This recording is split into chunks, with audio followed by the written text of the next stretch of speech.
Okay, so kepada yang menonton video ni, I nak guys faham, this is strategi macam mana this is the tactics macam mana you nak naikkan sales melalui klien sedia ada. Right, doktor, please jot down. Pertama sekali adalah cuba filter balik your database. Alright, tengok balik database yang you ada. Macam doktor dah berapa tahun dalam industri, doktor?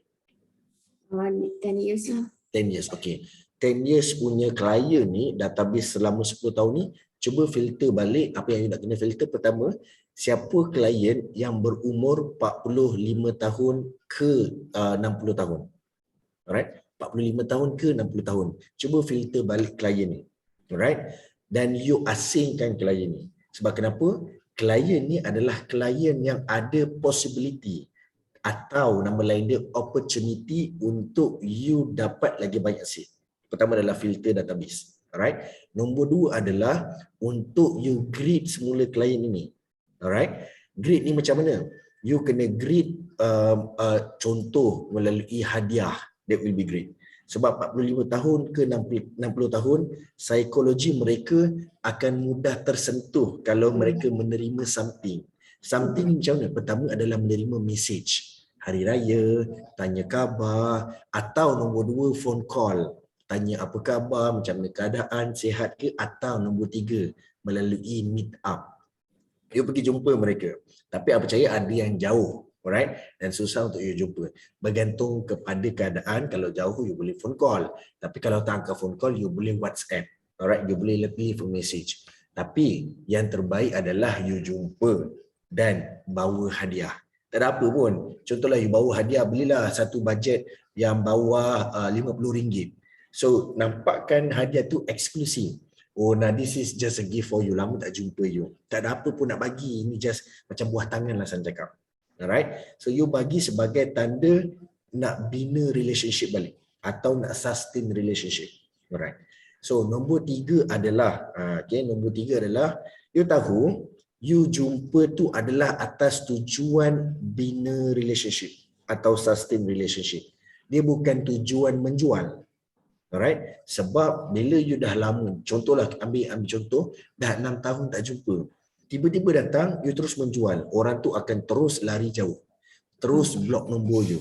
Terus tinggalkan you. Sebab kenapa? You nak ambil kesempatan kepada dia. Dia akan nampak benda tu. Kita bukan nak ambil kesempatan. Kita nak ambil peluang. Alright? Cuma nak dapatkan peluang tersebut, kita kena step by step. Okay, kita kena jangan gelojoh sangat, relax. Alright, kita bagi hadiah, greet dia, jumpa, tanya khabar, kerja apa sekarang, macam mana.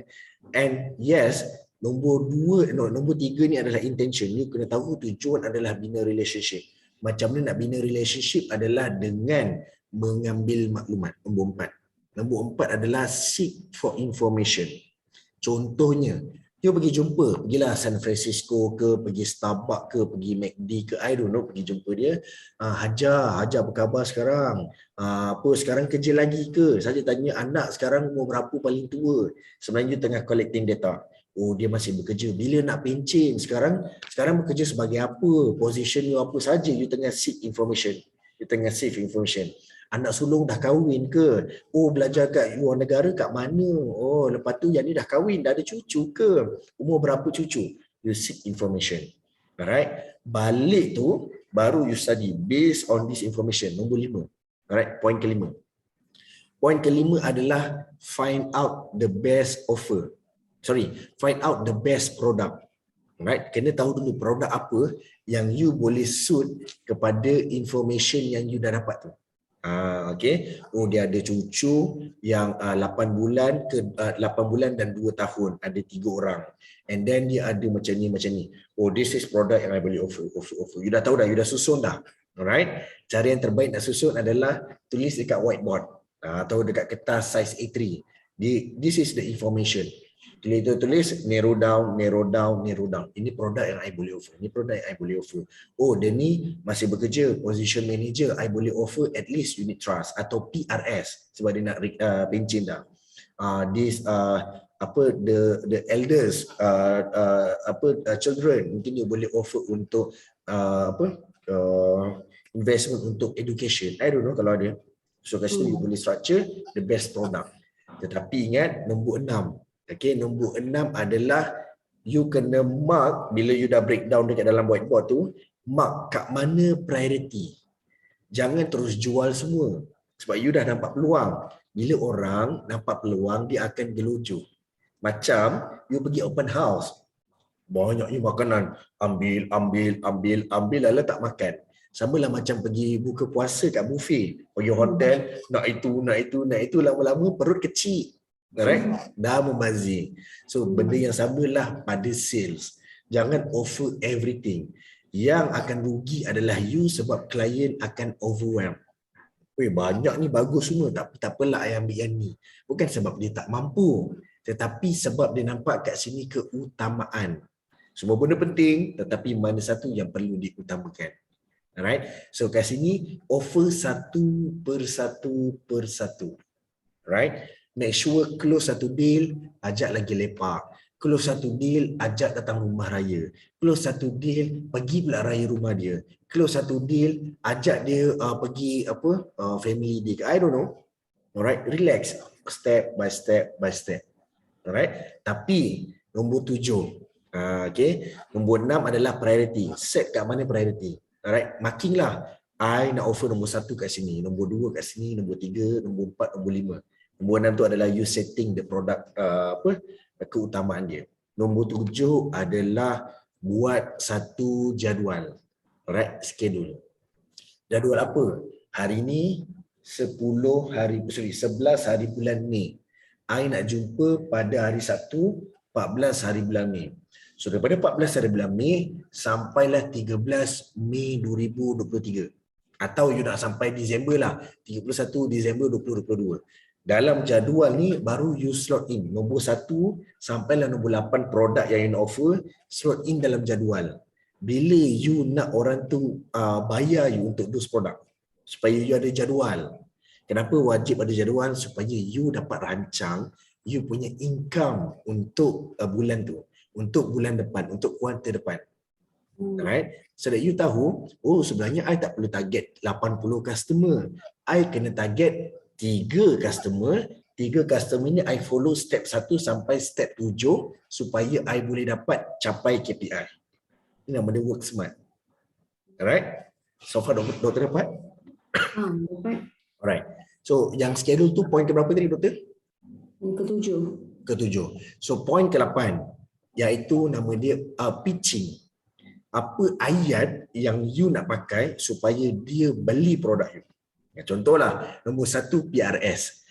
Okey, apa ayat untuk PRS? So dalam dalam you punya whiteboard tu data information, lepas tu you breakdown product offering, breakdown lagi nombor 1 sampai nombor 8, breakdown lagi pitching. Pitching pertama PRS. Okey, dia tinggal lagi 3 tahun nak pitching. So offering adalah dalam masa 3 tahun dia boleh generate RM30,000 dengan hanya investment RM500 sahaja. So that is the pitching. That is the information. That is the briefing. Tetapi apa killing words yang membuatkan dia nak beli produk tu? Contoh, Hajar nak tak lagi 3 tahun sebab dia dah pergi haji kan, dia jadi Hajar. So Hajar nak tak habis your pencen, Hajar boleh bercuti dekat Madinah selama sebulan. Kos untuk pergi ke Madinah dan stay selama sebulan adalah bernilai contoh RM28,000. I tak tahulah, you do some study. Alright? RM28,000, Hajar bayangkan dah serabut, kerja, anak pun dah besar, you nak dapat ketenangan. Nak betul-betul tenang je, lepak Madinah. Sejuk pun sejuk, dekat dengan makam Rasul dan you boleh enjoy kat sana. Alright? That is the pitching. Alright? So, produk kedua pitching dia apa? Produk ketiga pitching dia apa? Contohlah produk kedua, education investment untuk anak dia yang sulung. I believe anak you ada target kan nak pergi UK, at least pergi UK ni sponsorship dapat tajaan daripada kerajaan ke daripada Petronas, I don't know lah, tapi at least dia ada additional budget atau allocate something untuk emergency dia kat sana. This is the account. So atas tiket emergency. Pertama atas tiket nak bercuti di Madinah. Yang ketiga apa? That is the pitching. You kena structure pitching dia apa. And this pitching, alright, sebenarnya slightly different bergantung pada orang tu. Kalau orang tu dia muda, then pitching dia akan berbeza. Sebab tu you kena breakdown dalam whiteboard supaya you nampak the whole picture. Right? So bila you akan nampak, oh Hajar ni umur dia sebenarnya 63, lagi 3 tahun dia nak pencen. So you tahu dia punya psikologi, you tahu dia punya interest, you tahu dia punya pain point, you tahu dia punya culture, you tahu dia punya lingo. Dia suka macam ni, dia mudah touching, dia memang straightforward, dia tak suka drama-drama, atau dia memang people oriented, sebab you faham the client. Alright, sebab tu sebenarnya dalam bisnes, just for your information, you tak perlukan ramai customer. Alright, dalam bisnes you perlukan customer yang berkualiti untuk you jaga supaya dia boleh bagi you income untuk certain period, untuk setengah jangka masa. Sebab tu jadual tu sangat penting. Setuju. Alright, fantastic. So, pitching itu nombor 8. Alright. Nombor 9. Okay. Nombor 9, setiap kali you kena tahu kemampuan you pula. Dia dah bayar you, dia dah ambil you punya servis, dia ambil you punya produk. You kena bagi sedikit pada dia. Contohlah, kat sini untuk close produk ketiga, setiap produk you kena allocate budget, iaitu hadiah punya budget. Okay, sebagai tanda peringatan atau tanda terima kasih kepada klien tersebut. Sebab kenapa? Manusia ni kalau you nak bina relationship, mereka suka dihargai, mereka suka dipuji, mereka suka dibelai. Itu manusia punya perangai. Okay? Sebab kenapa? Manusia beremosi. Okay. You kena allocate budget. Contohlah, you allocate, kalau I close untuk PRS, my profit selepas tolak itu, my commission lah, ada dalam RM800. Okey lah, I nak allocate RM50 sebagai appreciation token. RM50 ni I beli apa untuk dia?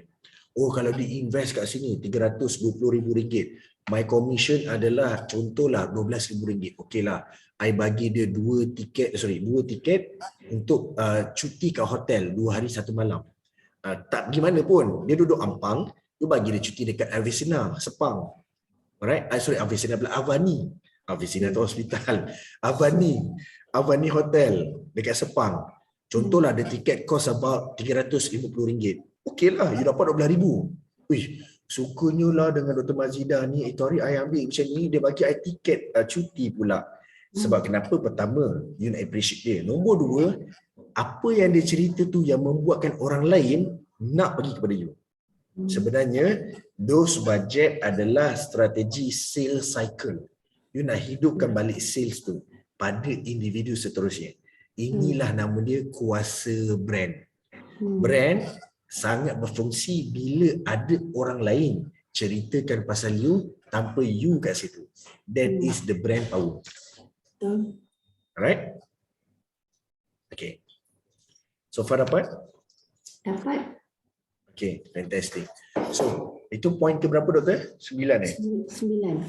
Okay, point ke-10. Okay. Point ke-10 adalah what is point ke-10 adalah, sorry, I have to buy this Panadol. Migraine pula pagi. Oh ya. Okay. Lepas Panadol tu kena tidur sekejap lah. Itulah, dah lah jadual hari ni penuh sampai malam. Kena ambil masa tidur sekejap. Kalau tak ada. Itulah, kena power nap. Alright. Point ke-10. Point ke-10 adalah testimoni. Alright. Sebab kenapa? Again, bila you nak hidupkan sales cycles, you kena tahu sales cycles ni dalam 2 keadaan. Satu short term sales cycle, satu lagi long term sales cycle. Kalau you nak guna pakai kuasa brand power, alright, that is long term sales cycle. You need short term sales cycle, right? Di mana you pergi jumpa klien tu, panggil seorang videographer dan record sesi tersebut. Pakai lawa-lawa, Hajar, Ajar nanti pakai lawa-lawa, make up, dress up lawa-lawa, tak ajar. Saya nak bawa ajar ke taman bunga ni, kita nak record shooting video untuk you. Alah, I malu. No worries, I bantu you untuk jadi famous. I don't know. Sebenarnya tak kisahlah apa yang you nak offer, tapi sebenarnya video tersebut adalah untuk menceritakan tentang diri you yang keluar daripada mulut klien tu. Jar, ajar kenal saya macam ni. Cuba cerita sikit. Macam drama TV lah, macam sesi Nasi Lemak Kopi O atau Malaysia Hari Ini atau Assalamualaikum. Macam tu you buat TV Al-Hijrah. Oh, Dr. Mazidah ni sebenarnya kawan baik saya ni semua. Okey, terima kasih Jar. Jar ambil servis apa dengan saya? Oh, dulu saya ambil servis macam ni. Dulu tu tahun berapa Jar? Oh, 2012 saya ambil macam ni. Lepas tu kita jumpa balik, doktor approach untuk ni. Sebenarnya, apa yang di situ adalah dia nak menceritakan perjalanan macam mana Dr. Mazidah dan Hajah tersebut melakukan urusan. Oh, rupanya yang menonton video tu nanti akan beranggap macam ni. Oh, rupanya banyak dah klien Dr. Mazidah, banyak juga produk Dr. Mazidah sebab nak bagi information awareness kepada yang menonton. Okey Jar, ni just nak tanya sikit lah, untuk investment PRS tu, berapa you invest ke I? Ceritalah sikit. Allah seorang nak cerita tak apa Jar, kita just sharing saja. Tak banyak lah pun, dalam 120,000 je. Sebab the numbers is important. Sebab yang menonton tu adalah orang kaya. Ush, Allah Hajar ni 120,000. Kenapa aku nak ragu-ragu? Aku pun ada duit banyak tu. Tu penting dia. Kadang-kadang orang malu. You kena tukar perspektif mereka supaya mereka rasa, oh, I bukan nak riak, tetapi I nak berkongsi supaya orang lain boleh dapat masa depan yang sama macam I. Orang akan beranggapan apa tahu, satu malu, nombor dua riak, nombor tiga takabur and so on. Tak, kita bukan nak show off. Kita nak tunjukkan you tengah bina masa depan yang terbaik untuk you supaya orang lain pun dapat idea yang sama. Okay, it's based on perspective. That is number 10. The number 10 tu, lepas you record video, you edit dan you post dekat certain platform so that those video menghasilkan sales cycles in terms of short term sales.